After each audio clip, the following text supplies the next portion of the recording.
Okay. Okay, so for sitting meditation, I just want to share the first thing very important is what we call tanjan. So I want to just demonstrate, okay, put your finger on your belly button, everyone. Yeah, your belly button's right there. So 3 fingers below your belly button, right there. Okay, press that place. So it's about maybe 2 or 3 inches below your belly button. If you press that place, this is the exact middle from the top of your head, right, to the bottom of your feet. Okay, we call this tanjan or tantian in Chinese or hara in Japanese. In English, I think we just call it our center, or sometimes the word diaphragm is used. Now, this is physically a very important place for Zen. Why? Because then we keep our hands here in a mudra. That's a posture. So left hand over the right. Your thumbs, where the thumbs meet, should be where your belly button is. So that means the middle of this circle, where this button is here for me, right here, right? This tanjan is in the middle of the circle you're creating with your hands. Okay? So your hands are going to be here.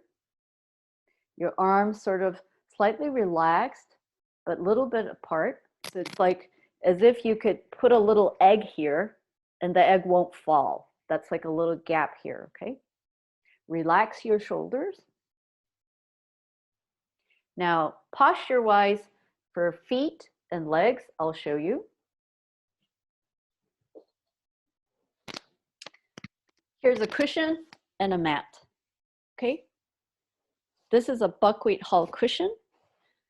If you sit this way, this is called a Burmese posture, 2 feet in front of your pelvis, okay? Half lotus is when you take one heel and put it against the hip bone of the opposite leg, okay? A full lotus is when you can put both feet on both legs like that. And it's not necessary to sit this way at all. The other posture that's possible is sitting like as if you're sitting on a horse. It's called seiza. So your knees together like that, like you're riding on a horse, okay?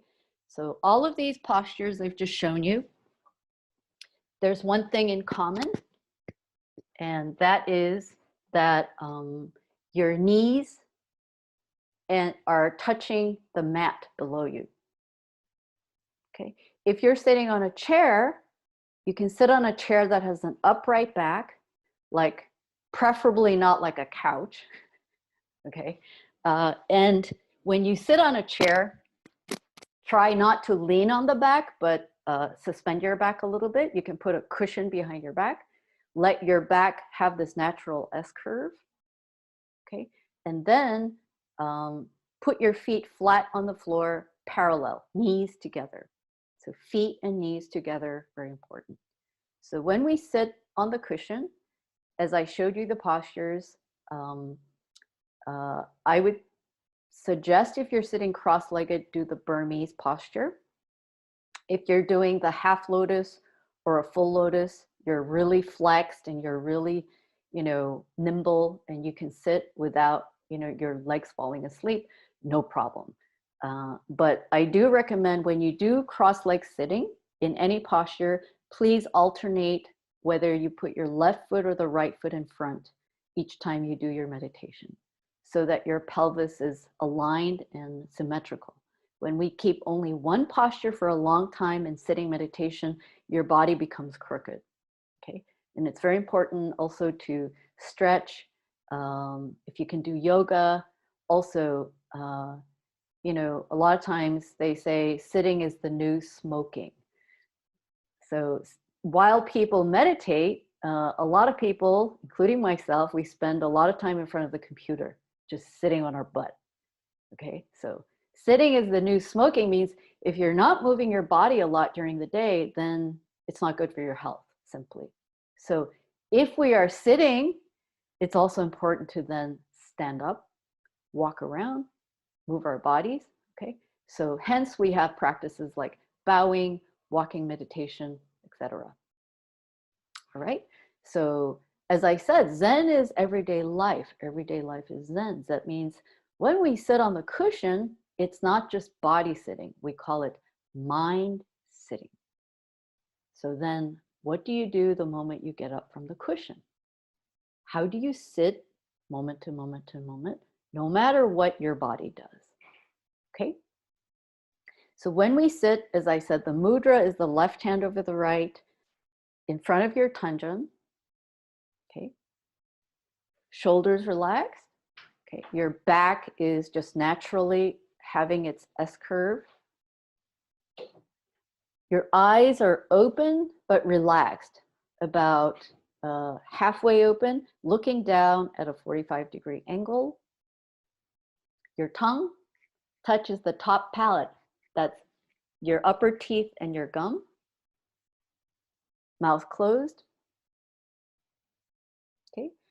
You can tuck your chin in a little bit and just have your eyes gaze at about a 45-degree angle on the floor. So we're not concentrating on any one thing. Like you're not boring a hole into the floor with your gaze, okay? But you are just perceiving. It means you see everything. We hear everything. Maybe you can smell everything. You can feel the air, the temperature. Everything in our senses is functioning naturally. We don't reject anything or take away or try to go after anything, okay? All you do is just perceive and relax. So breathing in through our nose and exhaling through our nose a little bit longer, okay? So as we're breathing in, now remember where your hands are. So when you breathe in, allow this lower belly part to slightly relax its muscle. It's like your belly's kind of getting a little bigger as you inhale. Don't force it so much, but just perceive it. Then when you exhale, twice as long as your inhalation, pull that lower belly in a little bit, okay? In the beginning, it's a little bit unnatural because we're not used to it. Unless you're already doing like Tai Chi or Qigong and you understand how to breathe with your tanjan, with your center. So breathe in, let's try that.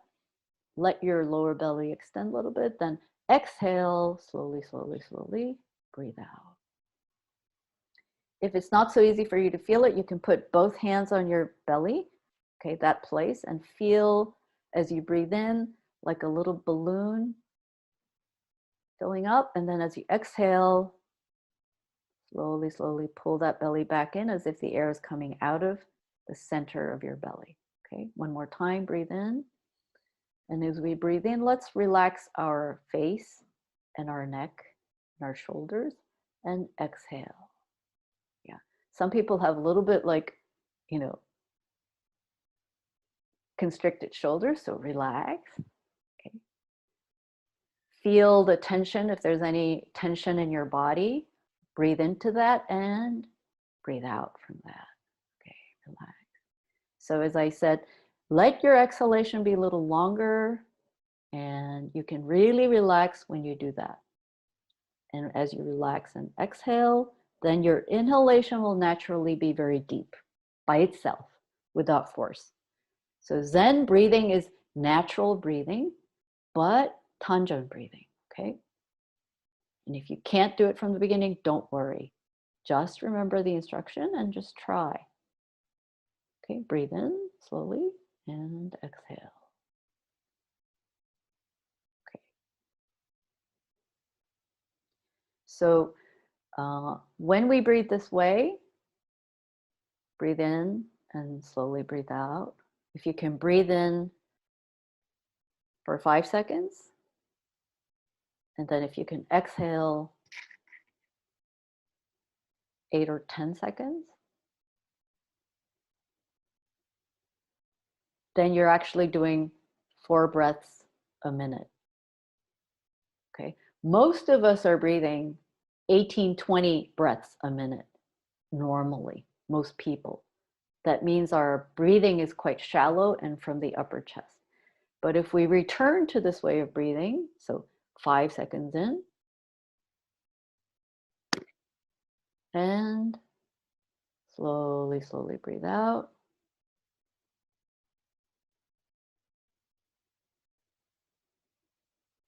Let's say 10 seconds out. If you can bring it to that, if it's 3 seconds in, 6 seconds out, no problem. Okay. If you're still breathing shallow, don't worry. So it's only about our awareness and trying. Then as we try it, after a few breaths, you can really slow down. So if we slow down our breath a little bit, we can do 4 breaths a minute. If you're really good and you can do 10 seconds in, 20 seconds out, that's 2 breaths a minute. So they say in Taoism, if you can breathe, 1 breath, breathe in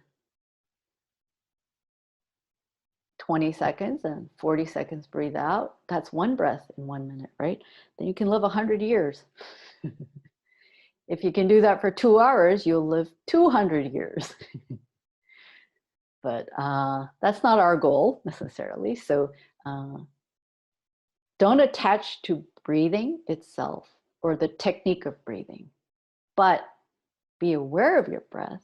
And when you can naturally slow down your breath according to your constitution, then very quickly our thinking and our emotions can also relax.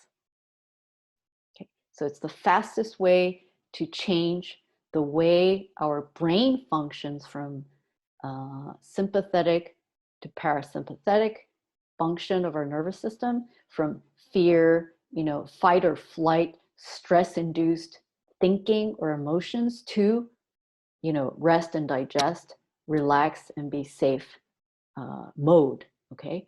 We can't intellectually will ourselves not to be afraid. If you had the experience like you're afraid or you have anxiety and you say, okay, relax, relax, relax, you don't really relax. We tell ourselves that, but the message doesn't actually go to that part of the brain. Okay, the reptilian brain does not go to the amygdala that way, but it goes that way by physical activity, by physical experience through our breath. Our mind very quickly shifts to rest and digest mode. So please remember that, because many, many people I know experience anxiety in general. Also, COVID-19 creates extra anxiety and fear and difficulties for a lot of people. So the more we're aware of that when we're doing our breathing, then more quickly we can adjust to return to clear mind, okay, before thinking mind. So for sitting meditation, as I mentioned, breathing in slowly, breathing out. So it's how do I sit with our body, breath, and the final part is mind. Mind as in what are you doing inside your brain while you're sitting and breathing? Okay, so most of us, probably 99% of the time, are thinking, even while we're sitting and breathing. And we may have a glimpse of, oh, aha, everything disappear, everything clear. So Zen Master Seung Sahn taught us, even when we sit meditation, do something is necessary. Okay, he used to say, do something necessary. So some of us have this new technique for beginners, breathing in, clear mind, clear mind, clear mind, quietly. Exhale, don't know. Okay, if you're new to Zen, if this is your new meditation instruction for you, then breathe in, try this one. Breathe in quietly inside, clear mind, clear mind, clear mind. And as you exhale, slowly, slowly, don't know. So put all your relaxation on this don't know and exhalation, okay?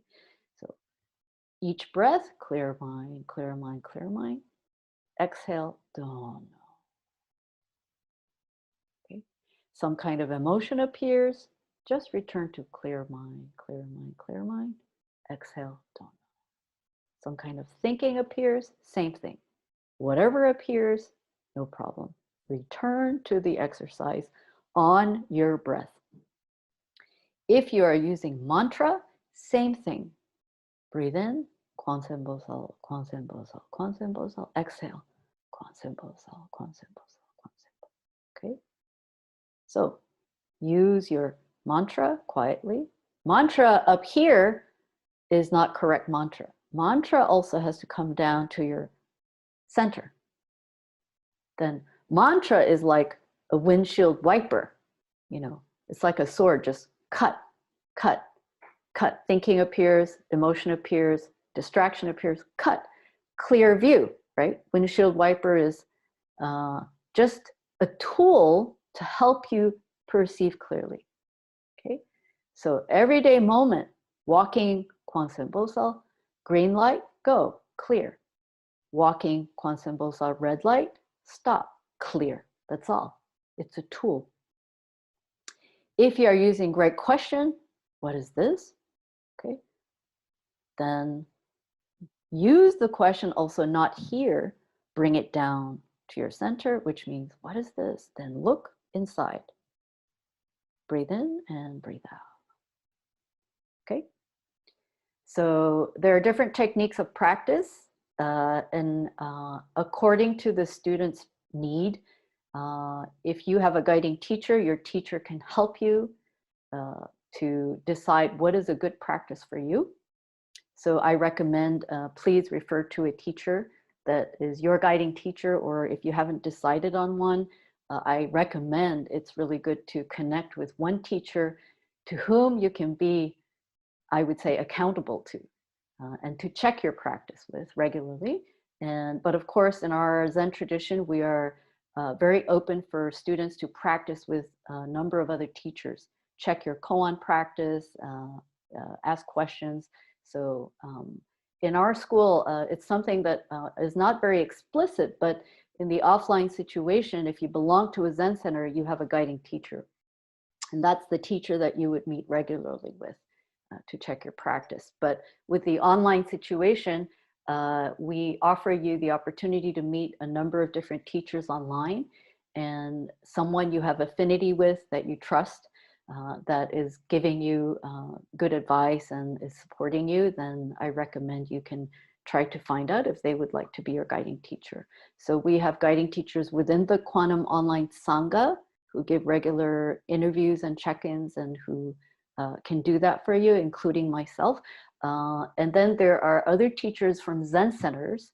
And since if some of you belong to your Zen center already, you already know that. But if you don't, then I'm happy to guide you to find your teacher or find a way with whom or which group you can practice with that would work for you, okay? So that was about sitting.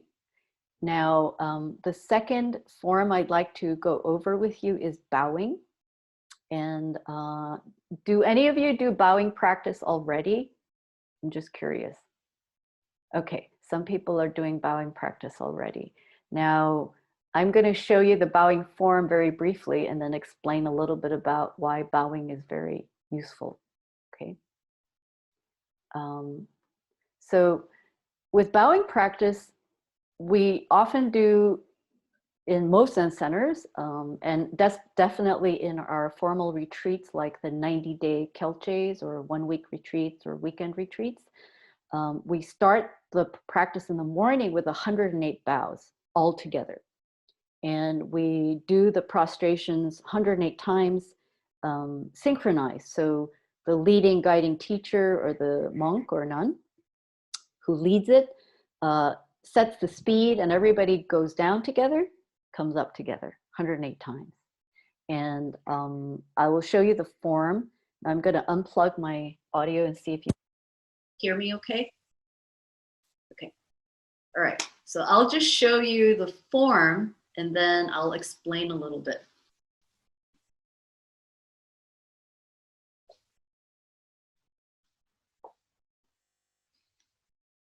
So first, standing bow, hapjang, hands together, feet together.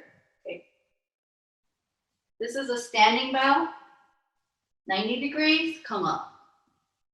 Okay, full bow is go all the way down, knees and feet together.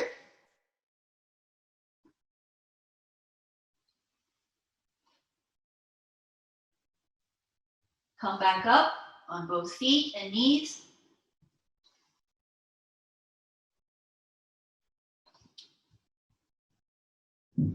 One more time, go down. Hands, elbows, knees on the mat, palms up, forehead touching.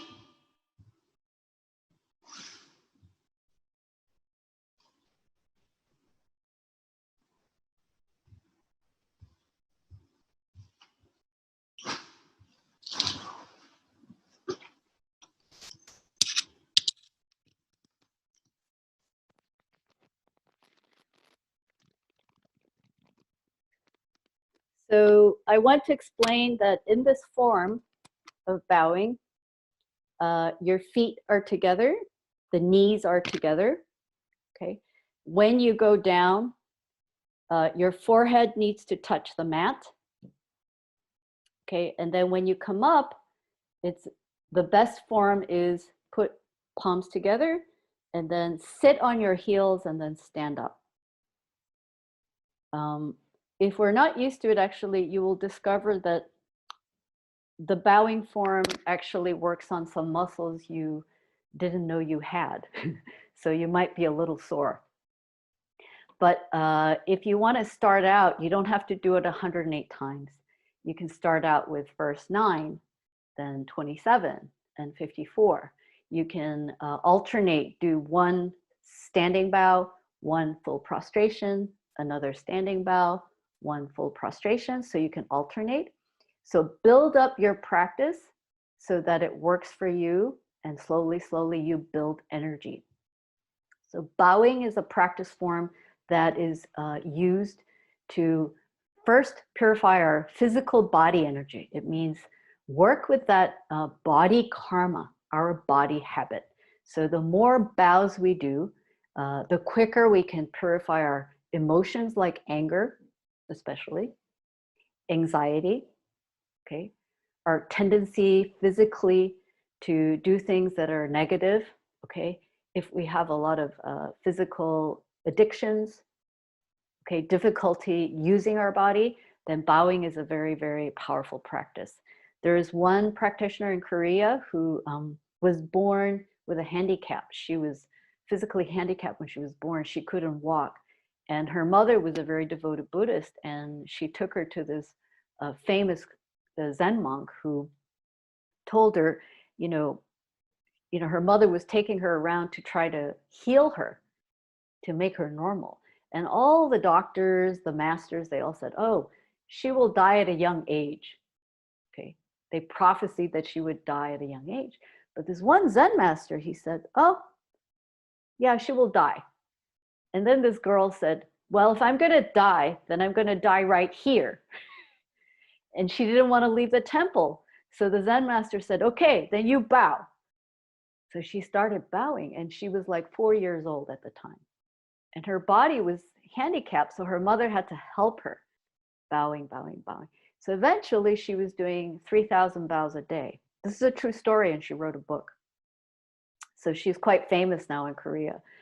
She's an art therapist teacher. And so until she was 21, she was bowing like 1,000 times a day. She was doing like 10,000 bows practice for like 90 days or 100 days. Growing up even as a teenager, and she became very beautiful. And even when she walks, she's a little bit slightly still handicapped, but she's much healthier now. And she finally fulfilled her wish, which was to climb the Himalayas, with her both legs. So bowing can be a very powerful practice if sitting is difficult for us, or if we have a lot of emotions and we have what we call strong karma, a lot of suffering and negativity that we cannot control, then bowing is a most effective practice to do. So Zen Master Seung-san was doing 1,000 bows every single day from 2:30 in the morning before all of us woke up for practice at 3:30 in the temple. And he did that until he was 60 years old. So when he says strong practice necessary, he was actually a very good example for us. Now, it doesn't mean we all have to do 1,000 bows, but one sincere bow is better than 1,000 bows for your own ego, okay? So more important is when we do bowing, why do that, okay? Why the forehead has to touch the mat. So it's a very kind of, I would say, I think the word we might use is, it's called a pneumenical practice, where somehow your physical posture and the experience you go through, it kind of has a cathartic reaction. And then when you stand up, when your forehead touches the mat, we become very humble. Then when we stand up in the standing meditation posture, that's in yoga mountain posture. So it means stand up like Buddha.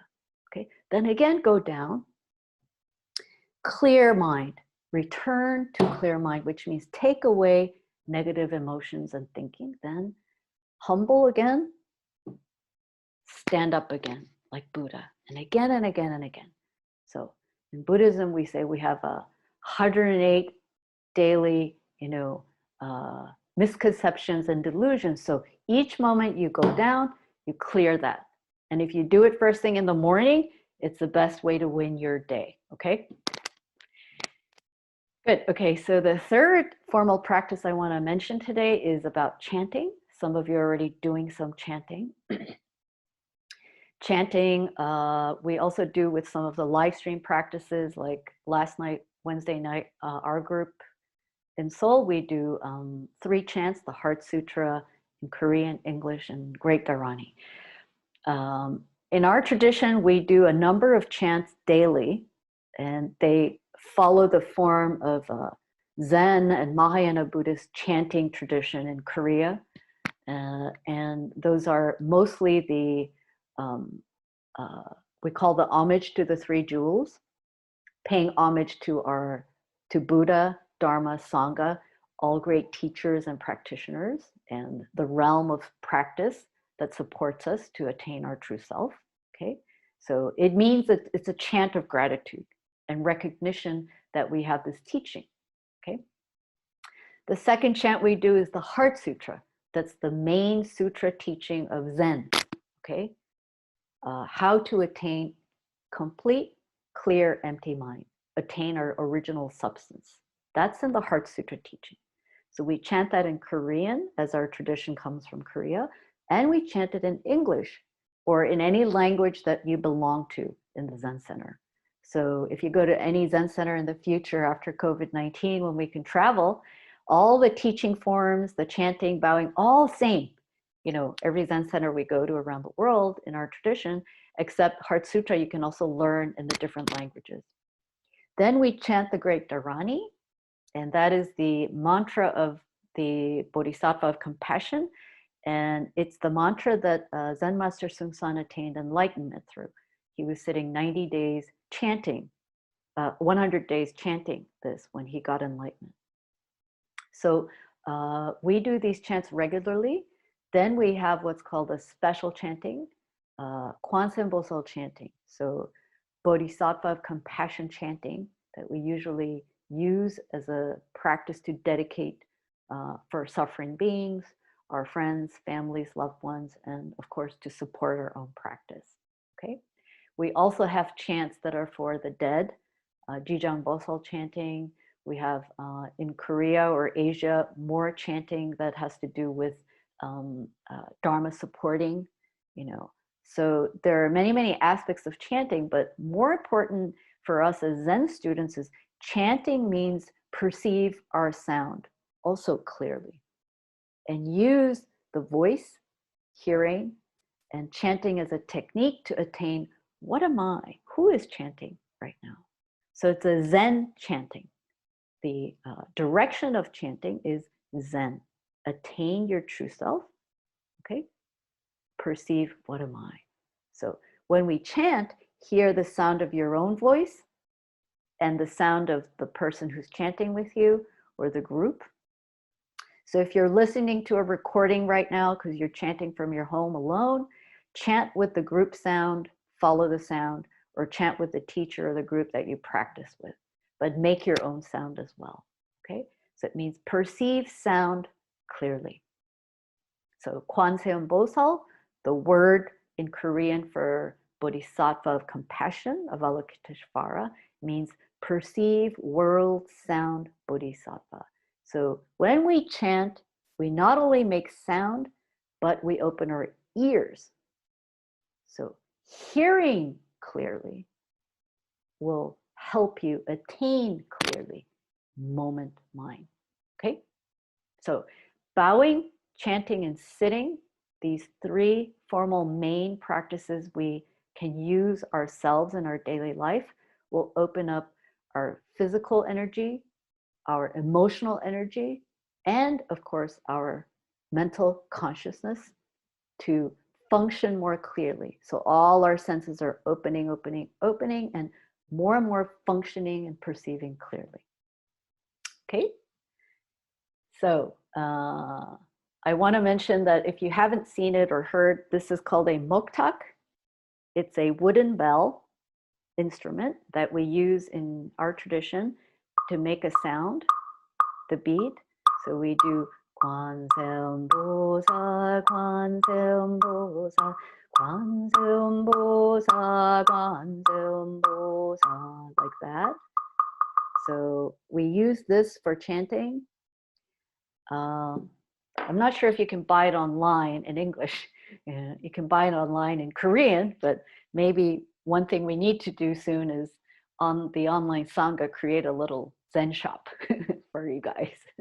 And you can buy the Moktak and the chukbi and the bell, whatever you need. But you can use anything you like. You can use your own, if you have a little like instrument yourself. I often find using something to help me chant grounds me as well. So if you're musical and you want to experiment, you can do that. The next thing I want to explain briefly is our koan practice. So koan practice is done with one-on-one interviews. So some of you already have this experience, but a koan is actually a question. Okay, so here's a good koan for everyone. What is the sound of one hand clapping? What is the sound of one hand clapping? Okay, so often the koan is a question that is paradoxical. So it's a question that cannot be answered with logic, with our normal thinking mind. Okay, so koan teaching in Zen is a teaching device in a way. It's a method of helping the student return to before thinking, to access your true inner wisdom that is not dependent on good or bad, like or dislike, high and low, or logic, or opposites of thinking. So it's a technique to help all of us return to our original wisdom. So when we have the one-on-one koan practice sessions, the teacher's job is to help the student first get a stronger center. That means attain believing in yourself. Okay. Also, at the same time, the koans are used to help the student to access their own innate wisdom. Okay. And the third is to help the student to find correct direction in their life and their practice. Okay, and function accordingly.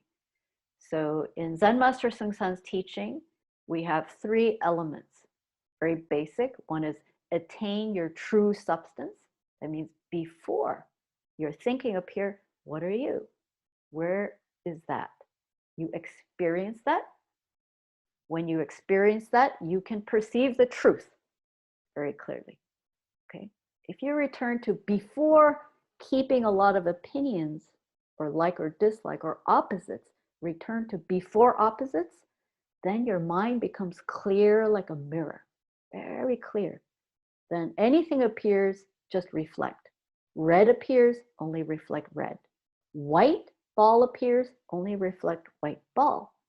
But a mirror doesn't say, I don't like red ball, I like right ball. white ball, okay? So that's a like, dislike mind, opinion. So go before that, then from this place, perceive the truth. Then one more step is how do you correctly function in truth? That's our relative world we live in. How do you correctly function in your relative world? Okay, so it's absolute and name and form come together. How do we function in our daily life? That's a correct Buddha's teaching. Okay, and Kwan practice is a way to attain that. We have experience, not just intellectual understanding, but experience. Okay, so I advise people to do regular koan practice with any of the teachers, your guiding teacher, and of course, any of the groups that you join. And also, if you can, to join any of the retreats. Joining a retreat regularly, even once a month, even for one day, is enormously beneficial in boosting your dharma, your practice energy. Okay, then you will see that your daily practice energy will grow. Okay, if we do a retreat like regularly, even once a month, for 8 hours or a whole day or a weekend, or hopefully if COVID-19, if this vaccine works, you know, and we can somewhat come back to a safer environment in the world, then we can join some of our Zen centers and the retreats that are going on and practice with our communities. Okay, so the support of a group practice is very important in Zen because it's how we can perceive our own karma. You know, we're all sitting at home right now ourselves, so we often want to do things our own way, my own preference, right? But if you end up with a group, oftentimes you have to follow what is the best for the group. And oftentimes that's how we see our own karma, our own like and dislikes. So if we only follow our like and dislike, we will not be able to be free. But if we can use the situation we're in to be free of our like and dislikes or opinions, then any opinion appears, you can use it correctly with a clear direction. Okay, so that brings us to the next part, which is meditation in everyday life. So in our tradition, we have a monastic tradition of practitioners and lay people line of practitioners and teachers. So most of us here today, all of us actually are lay people here. We all have jobs, family, relationships. We're not monks or nuns who are celibate. In the temple behind me, you know, over the hill in Musangsa, the sunims, we call them sunims, our monks and nuns. They are sitting the summer 90-day retreat, Kelche, right now. It ends August 4th. And you know, they don't have to be married. They don't have children. They have a very simple life. Just follow the schedule, 24 hours, you know, temple schedule, okay? And do a little work for the temple, but most of the time they're sitting meditation. So that's a path that is optimal if you want to practice. So it's an option for all of you, okay? If you want to do that, it's number one, wonderful path. Highway to become Buddha. And as a Westerner or a foreigner, Musangsa is the one place in Korea where you can have monastic training to become a monk. For monks, for nuns, not Musangsa, but our temple in Malaysia or Hong Kong, they have more nuns training. But for us as lay people, we have three important things for us. And I call them the three pillars of Zen for lay people. So the first is formal practice. Okay. The second is our job or livelihood. And the third is relationships, which is family, you know, friends, community, society. Now, monks, sunims also have these things, but they are different. Okay. They have the Sangha, they're monks community or monastic community. They have the temple a work-life situation, responsibilities, okay, and formal practice. So for us as lay people, this tripod, these three legs have to sort of work together. So sometimes, you know, our work overwhelms us. Sometimes the family home situation overwhelms us. We don't have time for formal practice, right? Maybe our health is no good and then I cannot practice. So many kind of karma, our cause and effect appears and hinders us or makes it difficult. So when we base our daily life schedule and practice rituals and, you know, our habits in such a way that you try as much as you can to balance these three legs, okay, then slowly, slowly, slowly, this Dharma will give you power. The Dharma energy will sustain us during the difficult koans that appear in our job, or the difficulty of our family relationship, or a health problem arises. How do I use my mind if I'm bedridden? Okay. How can I help my son if he has depression? What do I do if I get fired today? You know, those are all what we call koans of daily life. So when we use koan practice and do daily meditation, they come together, you know, work on our wisdom to open up. And in our everyday life, that is your football field. That's where you see how this is working for you. Okay? That's where you see, am I still attached to the way anger appears? You can see, am I able to control my emotions in chaos? Okay. When I go out, do I wear a mask or not? You know, are you clear?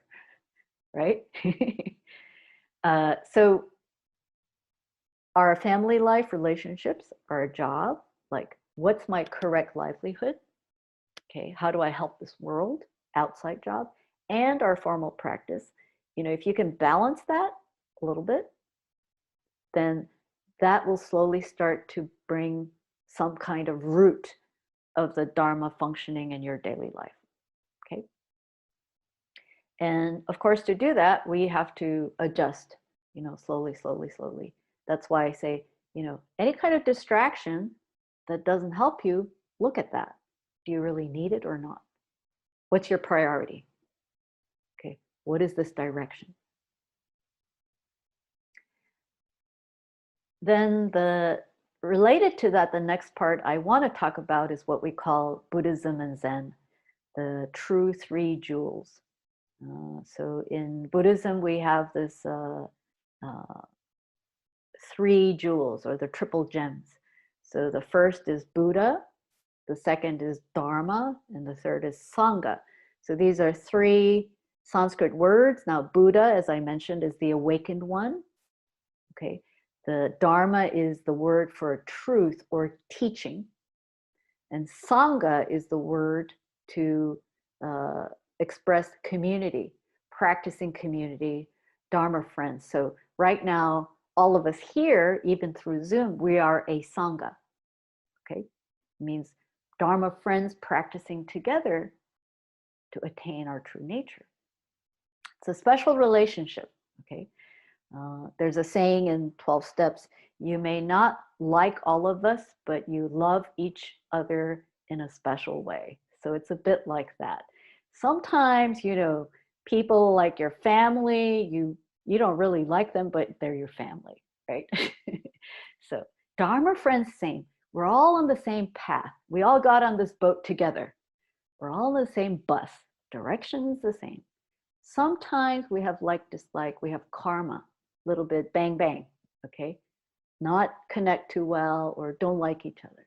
But that's where we are practicing. This is the point of practice.